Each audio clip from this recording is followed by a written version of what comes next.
Question: I felt the need to come back. I am too confused not to come back to get answers, so please, explain to me, what do you mean by saying that the past, present and future are all happening at the same time?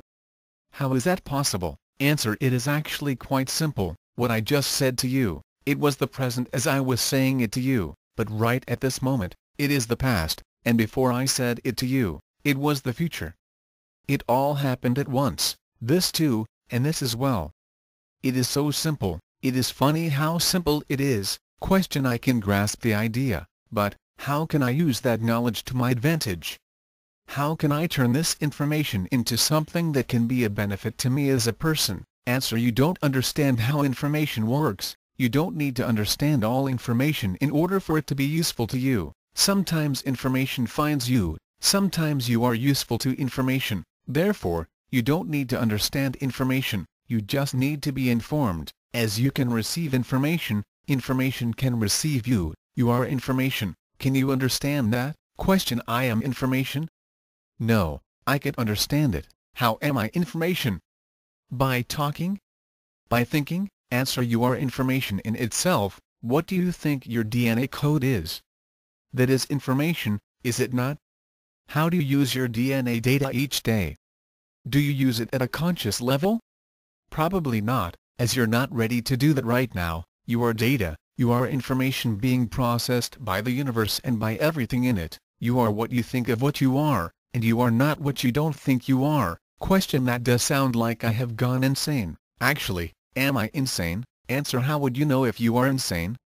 You have heard about the catch-22 theory. That should be self-explanatory. Not being able to understand certain aspects of reality with your current level of consciousness does not mean you have lost your sanity, and actually, if you were able to access this world illusion as it really is, outside of what has been popularly known as the Matrix, then you would indeed be insane. The situation here is being insane the wrong situation to be, or the right situation to be?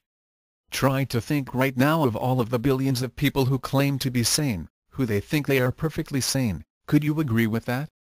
If you could not, would it not be right to be insane when compared to who actually appears to be sane? Question: how useful is it for me to know, if all this information I am getting, is obtained by my own brain and imagination, and not by some extraterrestrial being around the planet? Is there any way to know I am not imagining all these words? Answer: what would be the difference? For that matter, do you even know who you are?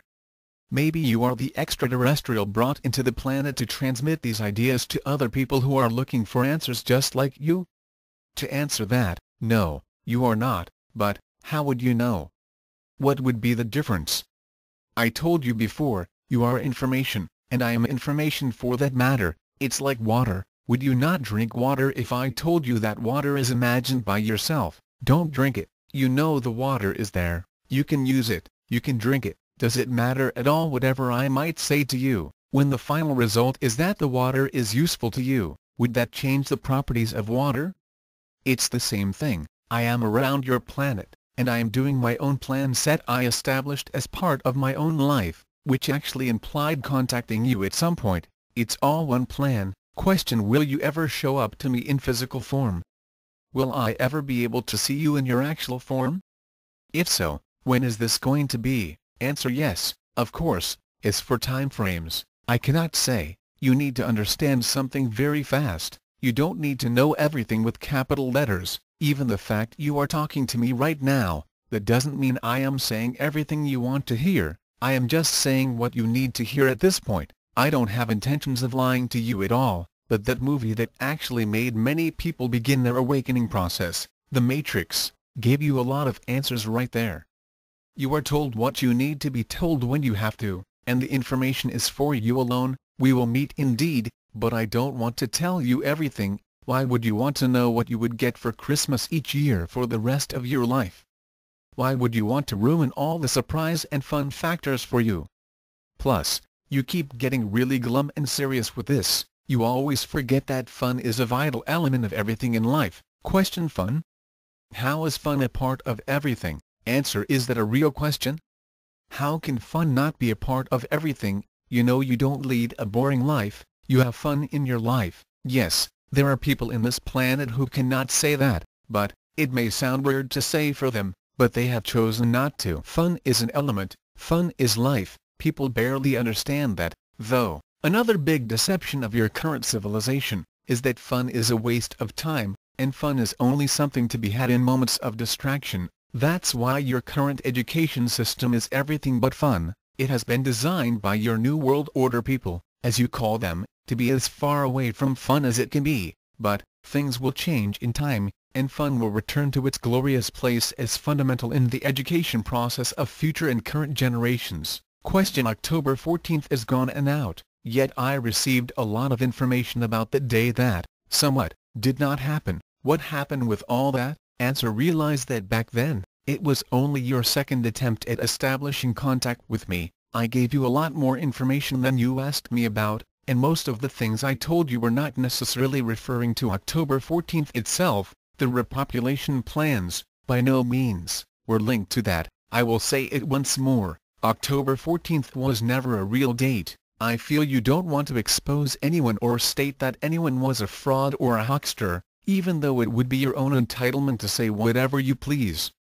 But that date was not a real date for first contact or anything of the sort, and alas, it did not take place as such. Question: I am wary as to how much I should ask about it. I don't feel as hoarding information, so I will just ask, what were those 3 green orbs I saw that day? Answer: they were just recognition tools, objects we use to monitor weather and different climatic conditions. Normally, those cannot be seen, but October 14th was a very particular date because of the mood of that day, and particularly, not only you, but there were a huge number of people that day with their eyes stuck to the skies, alert to anything they could spot. You were able to see many of the so-called UFO clouds on that very day. Let us just say, we normally cloak and just dematerialize all-out research material on Earth, but on that day, we took exception to a lot of our activities. You did not get to see any ship that day, but that doesn't mean no one else saw anything. Question: so what about the supposed huge light ship that was to be shown that day? Was that never real? Answer: again, the question should have already been answered. No, it was not. October 14th was never a real event created by any one of us who are surveilling the Earth. As for light ships, or any kind of ships, those are all around your planet, all the time. We did authorize some of them that day to make brief displays of presence, but, as you were suspecting, most of that was made under the disguise of clouds. We are still doing it to this day, by the way, but on that day, we used the fun factor to make a number of displays around the world, but needless to say, very few people really understood what was going on. Since most people were expecting a gigantic ship as seen in your science fiction movies, and that is not what most of our ships look like, then the result for most of them was disappointment. Question: do you have any plans of a real October 14th-like event to happen in the short future? I heard something also about November 11th. Answer: discard any given date you may hear. We are not planning on doing a massive exhibition of our fleets or even of one of our main ships anytime soon, not in the way it was expected by most of the people behind the October 14th event. There is too much going on with your current government system as to have us disrupting the state of things in such a dramatic manner. It is not going to happen like that, not on November 11th, not on any other given date. If there is a change of plans, and that may always occur, it will be something controlled by us and it will be unannounced, as it would have to be done in a way that the event cannot be manipulated by any other type of control force. Question: final question again. Can you give me another prediction for 2009 that will not endanger my life? Answer: we don't understand why you keep on trying to prove the veracity or validity of our communication, but since I made a personal commitment of answering as much as I could of your inquiries, I will give you this. Expect a climatic change that will actually be created by your so-called New World Order people, to take place around the end of 2009. It won't be anything overly dramatic, but it will be a climatic event that will push people to pool resources and work together in unity in order to survive. It will be another attempt at convincing people to work as one global entity, helping one another. A lot of people will have to move from their current cities, and in order to avoid major chaos, the one world government solution will be pushed once again, as the only way out of the climatic situation you will have going on.